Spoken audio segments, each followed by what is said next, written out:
Hello friends, कैसे हैं आप सभी लोग। आशा करते हैं आप ठीक होंगे। चलिए आज हम हैमलेट के टॉप 30 इम्पॉर्टेंट स्पीचेस के बारे में डिस्कस कर लेते हैं, जो कि हमारी यूपी टीजीटी पीजीटी इसके लिए एग्ज़ाम्स के लिए इम्पॉर्टेंट है। तो सबसे पहली स्पीच जो है हम देखने जा रहे हैं विलियम शेक्सपियर में। नाटक का नाम क्या है? हैमलेट। उसी की कोटेशंस उठाने जा रहे हैं। तो सबसे पहली है टू बी और नॉट टू बी। ये टू बी और नॉट टू बी ये सॉलिलोकी है शेक्सपियर की, और सॉरी हैमलेट की, जो कि बहुत ही इंपॉर्टेंट है, अक्सर ही आती है।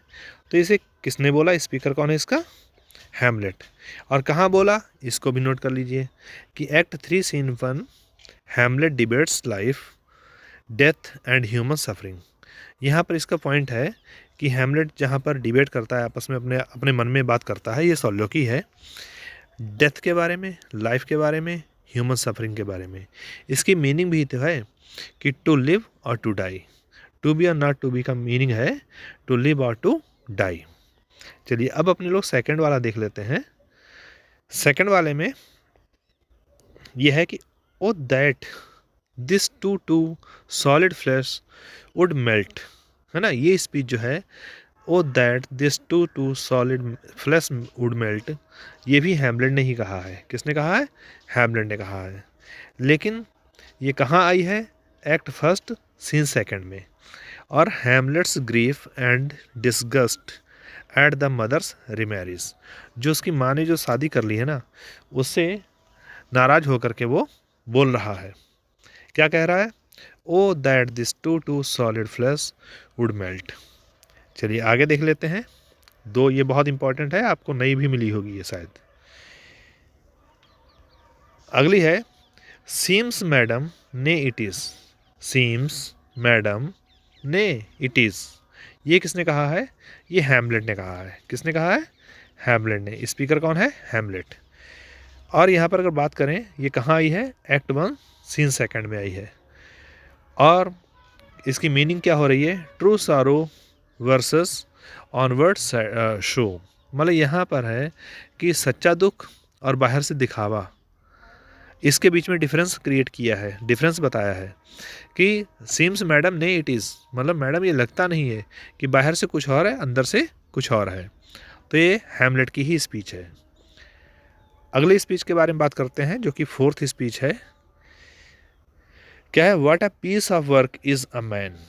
क्या चीज़ है? इंसान भी क्या चीज़ है ना।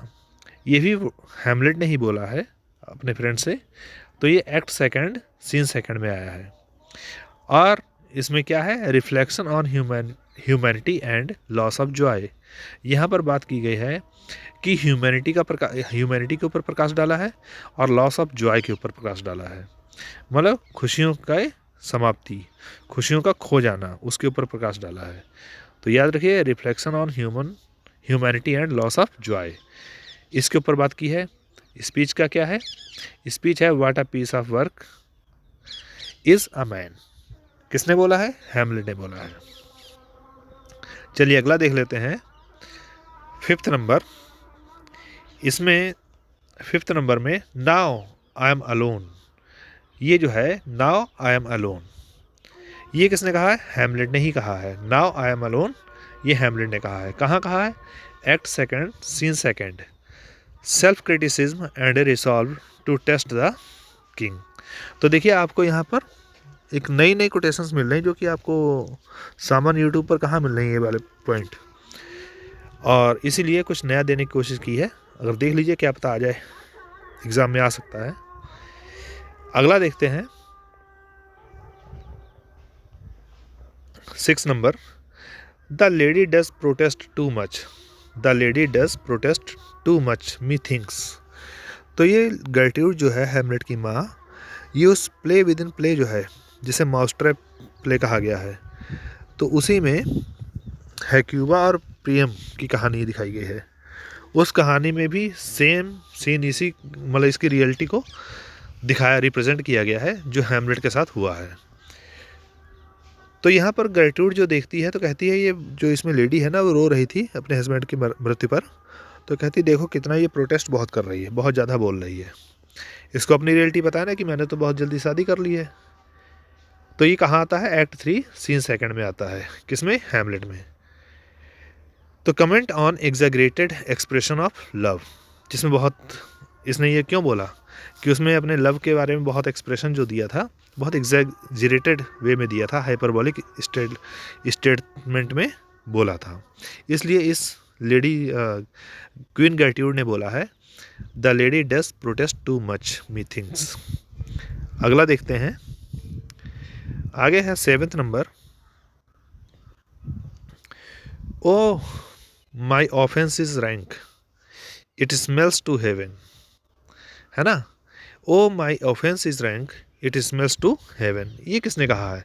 ध्यान रखिए, रैंक की बात की है, किंग क्लॉडियस ने कही है, क्योंकि वहाँ पर किंग क्लॉडियस की तो रैंक ही तो ख़राब होने जा रही है ना, उसी के ऊपर तो प्रश्न हो रहा है। इसीलिए उसने इसी रैंक को पाने के लिए, मीन्स किंग बनने के लिए ही तो उसने अपने भाई को मारा था, और उसी के लिए बोल रहा, O my offence is rank, it smells to heaven. कह रहा मैंने जो अपराध किया ना, ऑफेंस किया है, वो बहुत ही बड़ा कर दिया है, जो कि आसमान तक, मतलब स्वर्ग तक ये स्मेल फैला रहा है।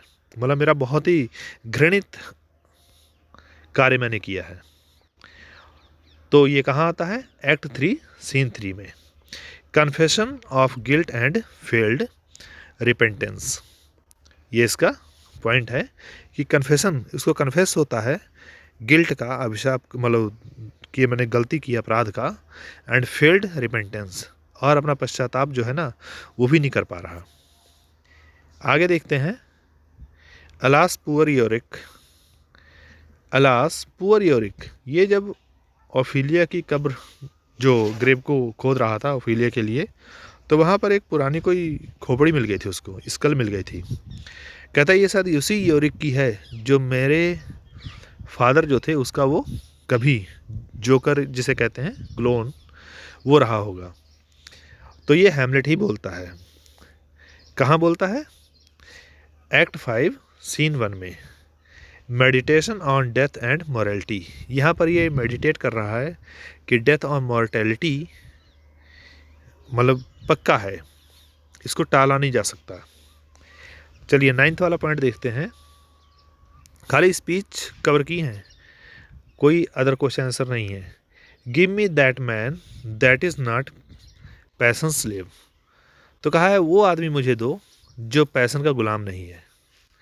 ये किसने बोला? ये भी हैमलेट ने बताया कि everybody is the slave of his patience.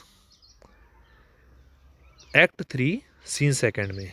Praise of Horatio, Horatio's balanced nature. यहाँ पर होरेसियो का जो बैलेंस्ड नेचर है उसकी प्रशंसा कर रहा है हैमलेट। कहता है give me that man that is not passion slave. चलिए आगे देखते हैं। और हैमलेट जो है 7 सोलिलोक्वीज के लिए जाना जाता है, बहुत इंपॉर्टेंट कहानी है ये। और how all occasions do inform against me, मतलब कैसे, हाउ ऑल ओकेजन्स, सारे ओकेजन्स जो हैं, डू इन्फॉर्म, वो इन्फॉर्म करते हैं अगेंस्ट मी, मेरे खिलाफ, मतलब सब कुछ मेरे खिलाफ हो रहा है। कैसे हो रहा है? तो यहाँ पर ये हैमलेट ही बोल रहा है कि जो मैं सोच रहा हूँ वो हो नहीं पा रहा, सब उल्टा हो रहा है। यहाँ पर आप जानते हैं हेमर्सिया, पेरिपेसिया एंड एग्नोसिस, ये 3 ग्रीक टर्म्स हैं जो ट्रेजेडी के लिए दिए जाते हैं।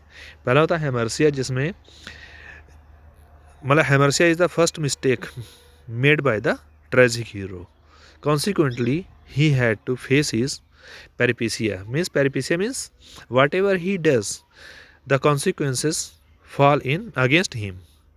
और थर्ड होता है एग्नोसिस, at last he realizes whatever he did it was useless, it was vain।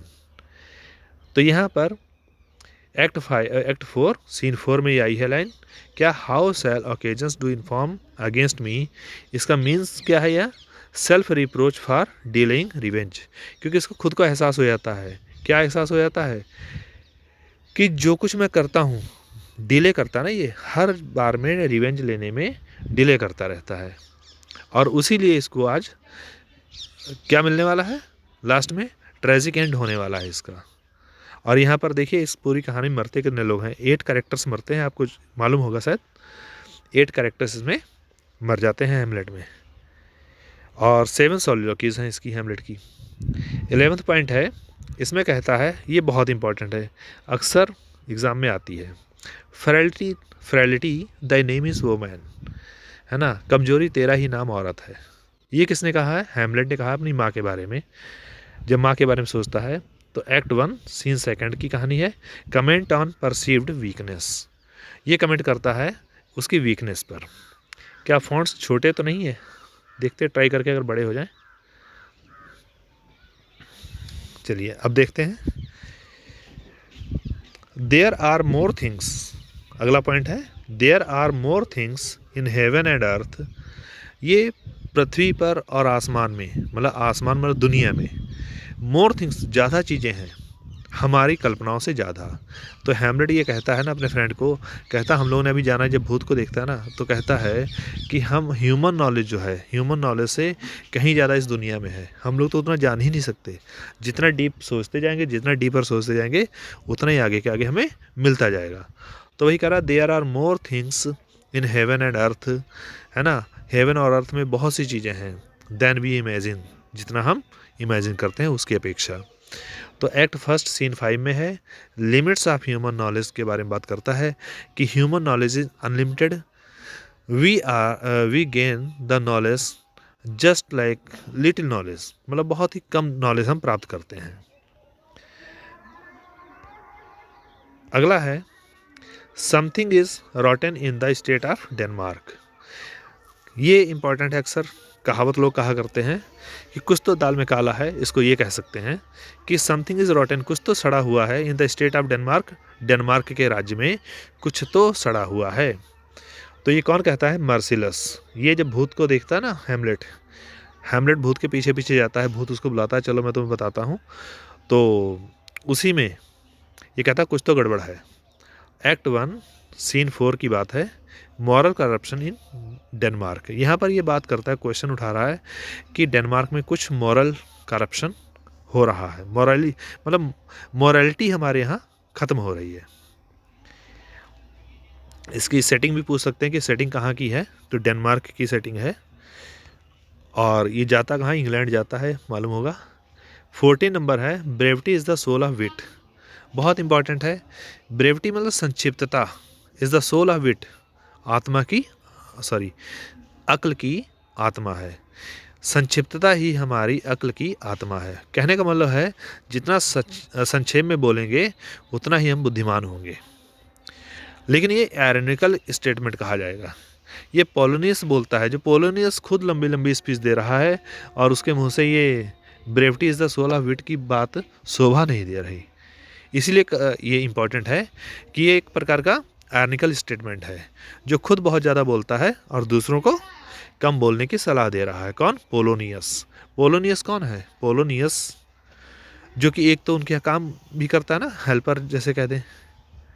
दूसरा ऑफिलिया का पिता है और लियर्स का, ऑफिलिया और लियर्स का ये पिता है। हैमलेट बाय मिस्टेक किसी को मार देता है क्लॉडियस समझ करके।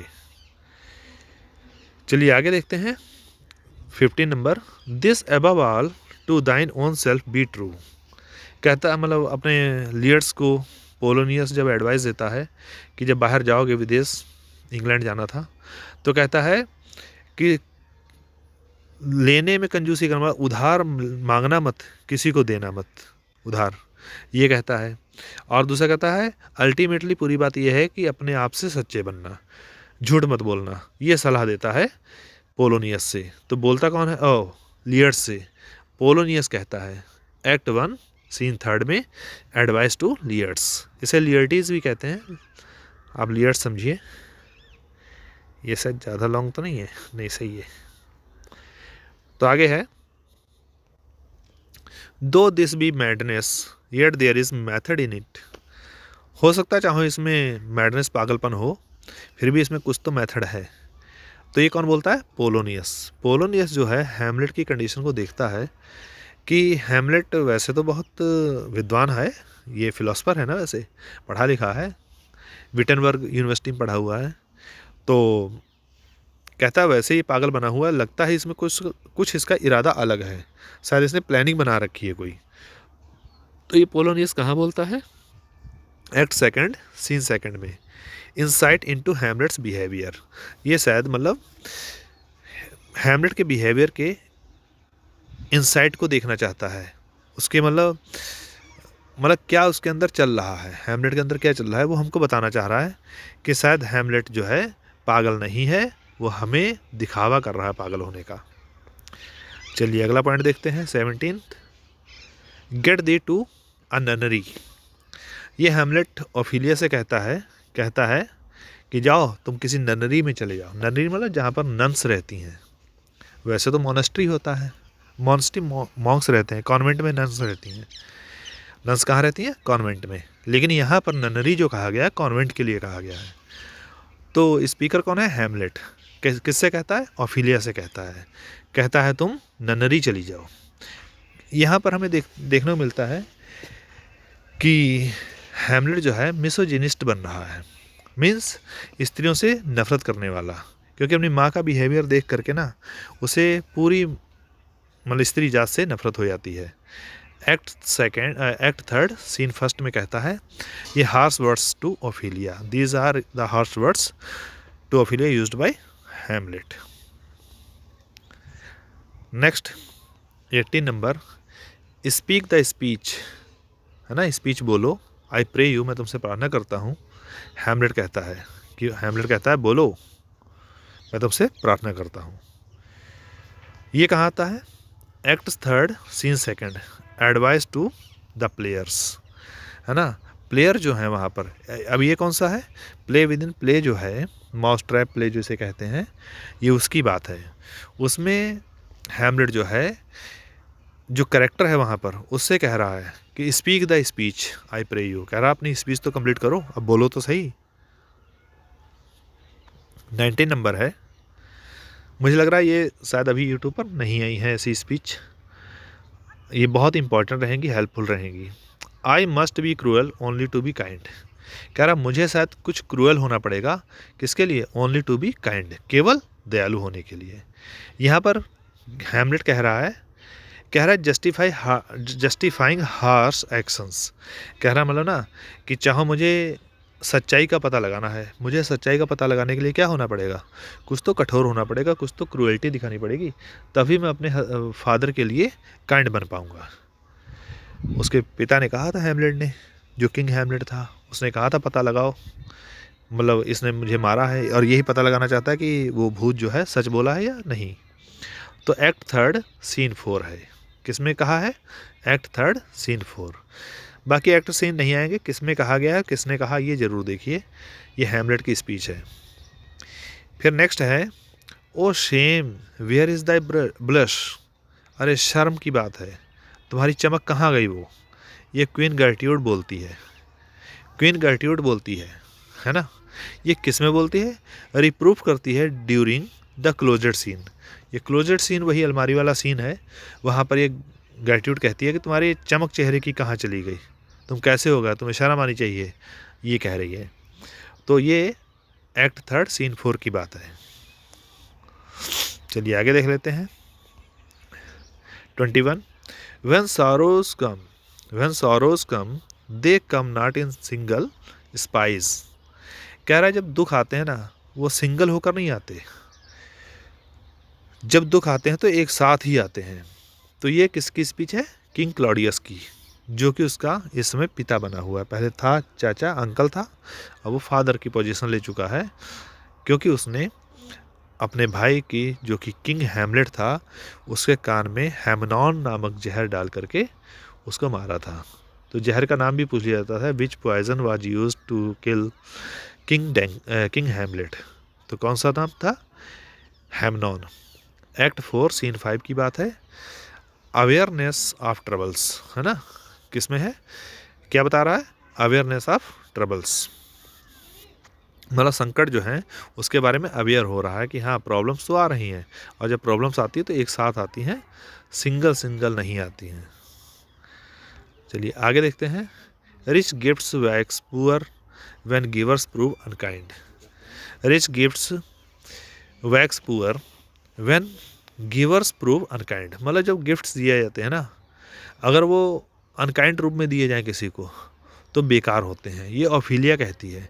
ओफिलिया हैमलेट से कह रही है कह रही है कि अगर हम मान लिया किसी को गिफ्ट दें और वो हम प्रेम से ना दें तो वो कितना भी डेकोरेट करके दिया जाए ना वो बेकार ही लगता है। तो ये किसमें, एक्ट थर्ड सीन फर्स्ट में है, लव एंड बिट्रायल की बात हो रही है यहाँ पर कि ऑफिलिया तो उससे प्रेम करती है लेकिन यहाँ पर हैमलेट जो है उससे कुछ छुपा रहा है, अपनी रियलिटी छुपा रहा है।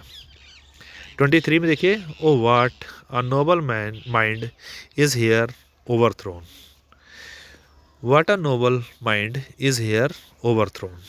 ये ऑफिलिया बोलती है कि कितना नोबल माइंड था, अब यहाँ पर उसका क्या हाल हो गया है। मतलब ये लैमेंट कर रही है ऑफिलिया हैमलेट के लिए कि मतलब Hamlet was such a great person, he was a just like philosopher but now he has become mad. ये किस में आया है, एक्ट थर्ड सीन फर्स्ट में। ये लैमेंट फॉर हैमलेट, हैमलेट के लिए रो रही है, कौन, ऑफिलिया। बहुत इंपॉर्टेंट स्पीच है। चलिए आगे देखते हैं 24 का, let Hercules himself do what he may. चलो हरकुलस को भी करने दो जो करता है, पर जो कर सके वो हरकुलस भी कर ले। एक प्रकार से चैलेंजिंग स्पीच है ये कि हरकुलस को भी जो करना है वो कर ले। ये कौन कहता है, हैमलेट कहता है कि let Hercules do what he may, let Hercules do what he may. तो ये क्या कह रहा है हैमलेट, हैमलेट कह रहा है हरकुलस जो भी करना चाहे वो कर ले, मीन्स मुझे किसी का डर नहीं है, अब जो होगा देखा जाएगा। Determination, this line shows the determination of Hamlet. चलिए आगे देखते हैं, the time is out of joint. ये तो आपकी बुक लिखी हुई है, इससे मैं राइटर भूल गया हूँ कौन है। The time is out of joint, ये हैमलेट ने बोला है, और scene first act first scene 5 में बोला है। ये बर्डन ऑफ रिवेंज यहाँ पर बात कर रहा है ना कि बदले की भावना जो है उसके ऊपर बोझ बनी हुई है, मतलब जब तक वो बदला नहीं ले लेगा ये उसका बोझ नहीं उतरेगा। तो क्या क्या कह रहा है, the time is out of joint, मतलब लग रहा है समय भी ना उसका कोई जॉइंट नहीं रह गया, समय भी बिखर गया है। आगे देखते हैं 26 में, here is a divinity that shapes our ends. यहाँ पर भी एक डिविनिटी है, एक अलौकिकता है, दैट शेप्स जो आकार बनाती है, आवर एंड्स हमारे लक्ष्यों का, मीन्स हमारे लक्ष्य जो है ना उनको एक आकार देने वाली भी कौन चीज़ है, डिविनिटी, अलौकिकता, ईश्वरत्व। तो मतलब हम लोग कुछ भी करें लेकिन हमारा क्या होगा, फ्यूचर कैसा होगा, ये तो कोई और ही लिख रहा है ना। कैरेक्टर इज डेस्टिनी वाली बात है यहाँ पर। तो ये एक्ट 5 सीन सेकंड की बात है, एक्सेप्टेंस ऑफ फेट, जिसमें एक्सेप्ट किया जाता है फेट को कि हाँ फेट मतलब किस्मत, जैसी किस्मत होगी वो तो बनना ही है। हम लोग चाहे कुछ भी करें अपनी किस्मत हम लोग बदलने की कोशिश करते हैं लेकिन जो लिखा होगा वही बन पाएंगे। अगला है 27 में, give me your pardon sir, sir आप मुझे क्षमा करें। ये किसने कहा, हैमलेट ने कहा है, एक्ट 5 सीन सेकंड में। क्या है इसका point, reconciliation with Laertes, Laertes से मतलब रिकन्साइल करता है, मतलब वही रिकन्साइल होता है सेटलमेंट एक प्रकार का। तो उसे कहता है कि मुझे माफ़ कर दो, जो मैंने किया है मुझे माफ़ कर दो। अगला है, report me and my cause alright, मुझे रिपोर्ट करो और मेरे कारण को भी तुरंत, मतलब मुझे बताओ, हैमलेट कहता है। तो ये एक्ट 5 सीन सेकंड में है, डिज़ायर फॉर ट्रूथ, ये सच्चाई की इच्छा के लिए, मतलब सच्चाई के प्रति इच्छा जाहिर की गई है इसमें कि रिपोर्ट में मुझे बताओ जल्दी जल्दी, एंड माई काज, और मेरे कारण मतलब क्या है, राइट इसी समय तुरंत। अगला है, गुड नाइट स्वीट प्रिंस, ये होरेसियो बोलता है, क्या कहता है, कहता है गुड नाइट शुभ रात्रि स्वीट प्रिंस, अच्छे राजकुमार। एक्ट 5 सीन सेकंड में ट्रिब्यूट टू हैमलेट, हैमलेट को ट्रिब्यूट दिया गया है, ये तो सिंपल है वैसे। गुड नाइट स्वीट प्रिंस ये किस में आता है, हैमलेट में आता है, होरेसियो बोलता है। चलिए अगला, last but not the least, ये है द रेस्ट इज साइलेंस, है ना, बाकी सब शांत है। मतलब जब मरता है ना आदमी तो हैमलेट बोलता है, these are the last words of Hamlet, act 5 scene second की बात है। हैमलेट्स फाइनल वर्ड्स, ये हैमलेट के फाइनल वर्ड्स हैं। ये भी आ सकता है कि हैमलेट के फाइनल वर्ड्स कौन से हैं। तो द रेस्ट इज़ साइलेंस। आशा करते हैं आपको ये क्लास अच्छी लगी होगी। अगर अच्छी लगी हो तो प्लीज़ छोटा सा लाइक कर दीजिए और एक छोटा सा कमेंट कर दीजिए। Thank you.